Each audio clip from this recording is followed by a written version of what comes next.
मंडळी, ही भाजी पाहिली का तर अगदी जबरदस्त अशी ही तोंडलीची भाजी आहे। तर करायचं काय आहे, पाव किलो तोंडली घेतलेले स्वच्छ धुवून घ्यायची आणि सुती कपड्याने पुसून घ्यायची। त्यानंतर गोल असे चकल्यामध्ये कट करून घ्या किंवा थोडेसे तिरक्यामध्ये कट करून घेतले तरी सुद्धा चालेल।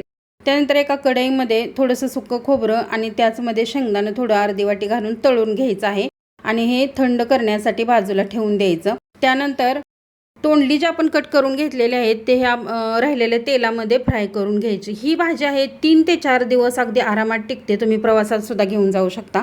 थंड झालेले शेंगदाणे आणि खोबरे आहे त्यामध्ये लसूण टाकायचा आणि जाडसर असं वाटण करून घ्यायचं। राहिलेल्या तेलामध्ये जिरं मोहरीचा तडका देऊन घ्यायचा। हे वाटण आहे ते यामध्ये टाकून घ्या। सुके मसाले टाकून घ्या, जिरं, त्यानंतर म्हणजे जिऱ्याची पावडर आणि धना पावडर, हळद टाकायची आहे, कांदा लसूण मसाला, काश्मीरी पावडर हे सगळं मिक्स करून घ्यायचं छान असं परतवून। त्यानंतर जे चवीनुसार मीठ घालून घ्यायचं आणि जे कोथिंबीर थोडी टाकायची, जे तोंडली परतून घेतलेली आहे ती यामध्ये टाकून मिक्स करून घ्यायचे। काय सांगू तुम्हाला, ही भाजी आहे ना जबरदस्त अशी चवीची होते, तुम्ही नक्की एकदा ट्राय करा।